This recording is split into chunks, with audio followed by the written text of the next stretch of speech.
This is Ian with The Person Disguised as People. So Containment EP, maybe we can speak a bit about the process of this recording and sort of like the natural progression of how things went between the three of us.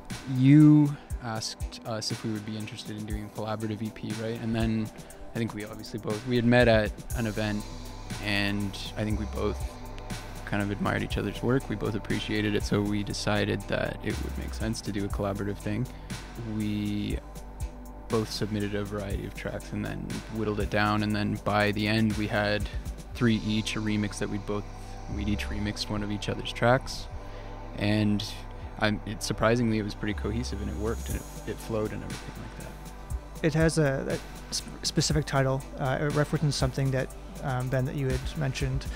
Just maybe as a loose idea, as a narrative for the EP. Maybe you can talk a bit about what Containment is. Containment was something that I was studying a lot this year. It's kind of all about, it was an American policy during the Cold War, basically all about checks and balances when it came to dealing with the Soviets, like responding to individual situations in a measured way.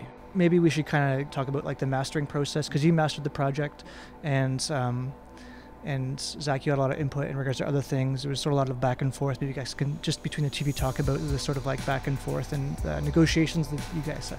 How it worked with us is we started by sending, I think what ended up being pretty rough drafts of the tracks. I had earmarked songs that I thought would work for the project and immediately scrapped all of them because it wouldn't have fit.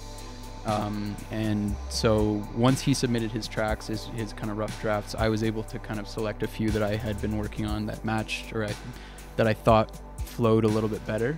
After that point, we both went away for a bit and tinkered away on the tracks, made minor changes. If you were to listen to the originals versus the ones we have now, you can see it's all still there. It's just minor things change.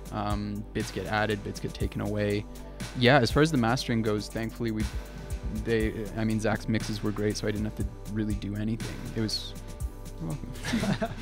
more about just leveling it out, adding a bit of EQing here and there. But really, honestly, my job with the mastering was volume and punch. The nice part about this EP is that it flows. We've done kind of a mix-through type of job on it, so you can listen to the whole thing. It sounds like kind of a continuous journey. Your ability to master, and it sounds great, and then Zach, like your hands-on approach in regards to like helping me with the artwork and sussing out Ben and your take on certain tracks. I didn't want to impose myself too much in your project. However, collaboration is kind of how things get done, in my opinion. So if I felt there was something I could do to help, I would jump in. A track like 1 AM on the EP very much sounds like more of a UK approach to dance music, less about hip hop. Yeah, that was, the UK sound was big on that one because I wanted it to be very, like, that was one of the first tracks where it was like, I was approaching it from like, I had a sort of visual conception of what it would be before I started making it. And so the whole time I was just trying to kind of follow that path and make sure it was true to what I thought it could be.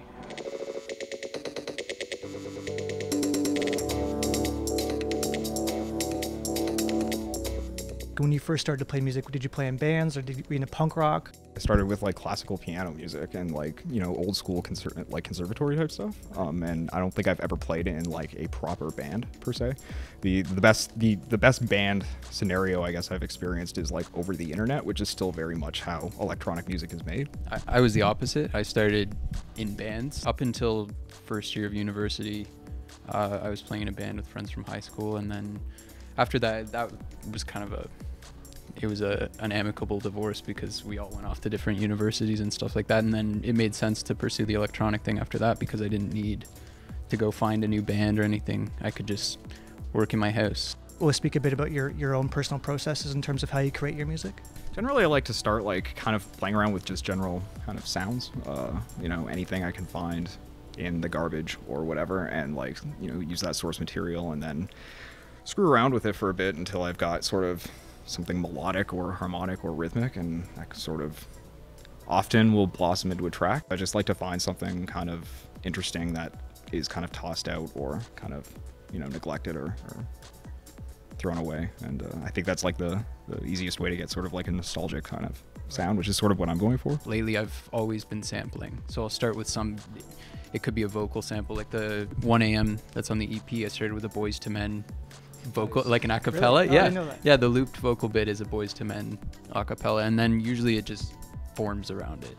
I usually know if I've worked on it for more than like a few days and it hasn't changed that much that it's going to be a dead end, and I usually move on at that point. So it's like a very hit and miss kind of. If I like the sample and it's easy to build something around it, a song will usually come out of it. Obviously, there's hip hop influence in your music. Aside from hip hop, what else do you take from? Lately it's been almost completely hip hop, but if I were to name another kind of strand of music that I find inspiring, ambient, Harold Budd, Brian Eno, people like that. But in terms of the beats, yeah, it's always been hip hop. It's always been hip hop. There's almost a film aesthetic that accompanies your music. Can you talk a bit about how film influences that? I kind of got started like writing kind of music for film, and sort of started converting those scores into pop songs. For me, visuals are very important, whether or not they're based in something in reality or just something in my head. What else kind of seeps into your music? I listen to a lot of like, I guess, more experimental stuff. Or maybe it's less experimental, but like bands like The Residents, for instance, are like a huge influence. Just like bizarro kind of pop music that, you know, still kind of keeps within the realm of what pop music is, but, you know, allows for enough experimentation that it can be, you know, just as interesting as, you know, something totally bizarre and out there. So in terms of what happens next, I mean, you both have mentioned interest in putting a full length out with A Person Disguised as People.